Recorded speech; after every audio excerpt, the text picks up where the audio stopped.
श्री स्वामी समर्थ. स्वामी महाराज तुमच्या सर्व चांगल्या इच्छा पूर्ण करो ही स्वामींच्या चरणी प्रार्थना करते आणि आजच्या व्हिडिओला सुरुवात करते. पण त्या अगोदर चॅनलवरती नवीन असाल तर सबस्क्राईब करा आणि शेजारील बेल आयकॉनलाही प्रेस करा, म्हणजे माझ्या सर्व नवीन व्हिडिओंचं नोटिफिकेशन तुम्हाला मिळेल आणि तुम्ही एक पण व्हिडिओ मिस करणार नाही. उद्या आहे गणादीप संकष्टी चतुर्थी, वार सोमवार आणि तारीख आहे 18 नोव्हेंबर. संकष्टी चतुर्थीची सुरुवात ही उद्या संध्याकाळी 5:28 होणार आहे आणि संकष्टी चतुर्थीची समाप्ती ही परवा म्हणजेच वार मंगळवारी दुपारी 3:25 होणार आहे.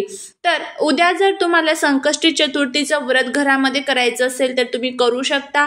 जर तुम्ही गणपती बाप्पांची उपासना आराधना आपल्या घरामध्ये केली तर आपल्या जीवनातील सर्व त्रास, दुःख, दोष, दारिद्र्य, अडचणी दूर होण्यासाठी मदत होत असते. गणपती बाप्पा हे बुद्धीचे विघ्नहर्ता आणि संकटमोचन आहेत.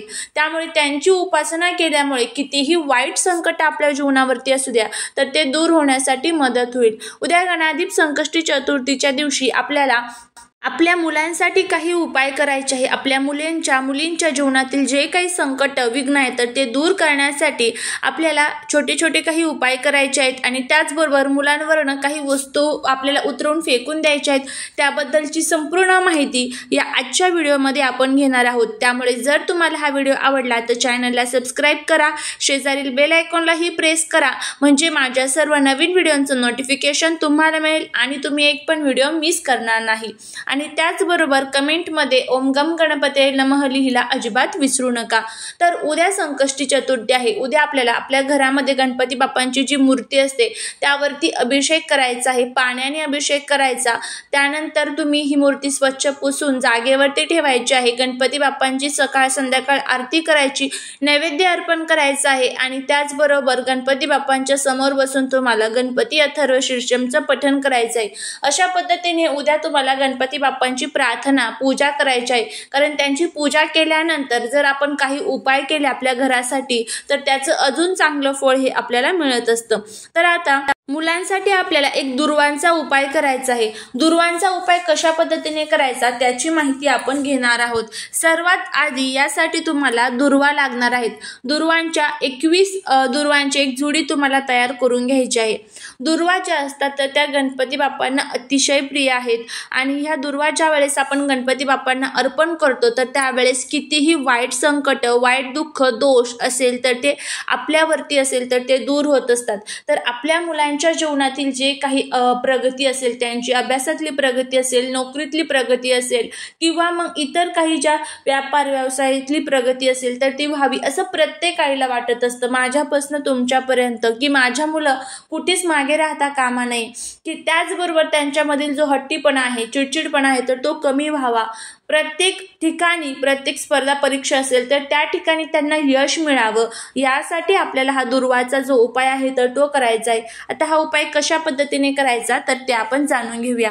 आता आपण सकाळी 21 दुर्वांची एक जुडी आणली किंवा संध्याकाळी तुम्ही मुलांसाठी मुलींसाठी हे जे काही उपाय मी तुम्हाला सांगणार आहे तर ते सर्व उपाय तुम्ही मुलांसाठी मुलींसाठी करू शकता. वयाची कोणतीही मर्यादा नाहीये. तर आता काय करायचं आहे, 21 दुर्वा ज्या आहेत तर त्या तुम्हाला तुमच्या हातामध्ये घ्यायच्या आहेत. मुलं जर हा दुर्वांचा उपाय करत असेल तर मुलांकडनं सुद्धा तुम्ही करून घेऊ शकता, अजून चांगले फायदे त्याचे होतील. जर मुलं नसेल करत तर तुम्ही स्वतः करा. काय करायचं आहे, दुर्वा हातात घ्यायच्या. हातात घेत असताना तुम्हाला दुर्वांचा देठाकडचा जो भाग असतो तर तो गणपती बाप्पांकडे करायचा आणि शेंडीकडचा जो भाग असतो तर तो आपल्याकडे करायचा. अशा पद्धतीने ओंजळीमध्ये ह्या दुर्वा तुम्हाला हातामध्ये धरायच्या आहेत. दुर्वा हातामध्ये धरल्या की त्यानंतर तुम्हाला 11 वेळेस गणपती अथर्व शीर्षमचं पठण करायचं आहे. गणपती अथर्व शीर्षम ही गणपती बाप्पांची अतिशय उच्च कोटीची सेवा मानली जाते. गणपती अथर्व शीर्षमचं पठण केल्यामुळे त्या व्यक्तीच्या जीवनावरनं कधीच गणपती बाप्पा हात हा आपला मागे घेत नाही. नेहमी त्यांचा कृपा आशीर्वाद हा आपल्यावरती राहत असतो. तर आता हे संपूर्ण झालं, आपली सेवा झाली की त्यानंतर ह्या ज्या दुर्वा आहेत तर त्या आपल्या गणपती बाप्पांना आपल्याला अर्पण करायच्या आहेत. अर्पण करत असताना माझ्या मुलांच्या जीवनातील जे काही त्रास, दुःख, दोष, संकटे, अडचणी, विघ्न आहेत तर ते दूर करा. तुमची जे काही इच्छा असेल तिथे ते इच्छा तुम्हाला तिथे व्यक्त करायची आहे की माझ्या मुलांची अभ्यासात प्रगती होऊ द्या, नोकरीत प्रगती होऊ द्या. अशा पद्धतीने तुम्हाला हा जो दुर्वांचा उपाय आहे तर तो आपल्या मुलांसाठी करायचा आहे. नंतर ह्या दुर्वा तुम्ही निर्माल्यामध्ये टाकून देऊ शकता. अशा पद्धतीने हा उपाय सकाळी करा, संध्याकाळी करा, तुम्हाला वेळ भेटेल त्या वेळेमध्ये तुम्ही करू शकता. त्यानंतर पुढचा उपाय म्हणजे आपल्याला आपल्या मुलांवरनं काही वस्तू उतरवून फेकायच्या आहेत. कशासाठी? तर मुलं बाहेर जातात आणि बाहेर गेल्यानंतर बघा काही नजर दोषेचा त्रास होत असतो, ज्याला आपण बघा हट्टीपणा, चिडचिडपणा होतो मुलांचा, किंवा मुलं तापटपणा करतात, ऐकत नाही, आईवडिलांचं ऐकत नाही, कोणाचंच ऐकत नाही, अशा समस्या आपल्या समोर येतात. किंवा मुलगा बाहेर पडला म्हणजे तो सुखरूप घरी यावा, कोणत्याही प्रकारचं विघ्न त्याच्यावरती येऊ नये. तर त्यासाठीच आपल्याला जो हा उपाय आहे तर तो करायचा आहे. हा उपाय करण्यासाठी आपल्याला थोड्याशा वस्तू लागणार आहेत. या वस्तू आपल्याला घ्यायच्या आहेत आणि याचा जो उतारा आहे तर तो उतारा आपल्याला मुलांवरून उतरवून तो फेकून द्यायचा आहे. आता हा उतारा कशा पद्धतीने करायचा ते बघा. तुम्हाला सर्वांनाच माहित आहे गणपती बाप्पा हे बुद्धीचे देवता आहेत आणि त्याचबरोबर संकट मोचन आहेत. त्यामुळे संकष्टी चतुर्थीच्या दिवशी जर आपण आपल्या मुलांसाठी हे उपाय केले तर त्याचे खूप चांगले फायदे आपल्याला होत असतात. तर आता काय करायचं आहे, तुम्ही सकाळी करू शकतात, संध्याकाळी करू शकतात. मुलांना बसवायचं आहे किंवा मुलींना बसवायचं आहे. बसवत असताना मुलांचा चेहरा पूर्वेकडे, तुमचा चेहरा पश्चिमेकडे, अशा पद्धतीने मुलांना बसवायचं आहे. त्यानंतर एक पेपर घ्यायचा आहे. त्या पेपरमध्ये आता ह्या ज्या 2 ते 3 वस्तू तुम्हाला सांगणार आहे तर त्या ठेवायच्या आहे. त्यामध्ये तुम्हाला सुकलेल्या ज्या लाल मिरच्या असतात देठा सगटच्या तर त्या तुम्हाला ठेवायच्या आहेत. किती? तर तुम्हाला त्या 5 ठेवायच्या आहेत. त्याचबरोबर खडे मीठ जे असतं तर ते तुम्हाला त्यामध्ये ठेवायचं आहे. खडे मीठच ठेवायचं. खडे मीठ ही नकारात्मकता खूप लवकर शोषून घेते. आणि त्याचबरोबर जी काळी मोहरी असते, काळी मोहरी तुम्हाला त्यामध्ये थोडीशी टाकायची आहे. काळी मोहरी नसेल तर पिवळी मोहरी सुद्धा तुम्ही टाकू शकता.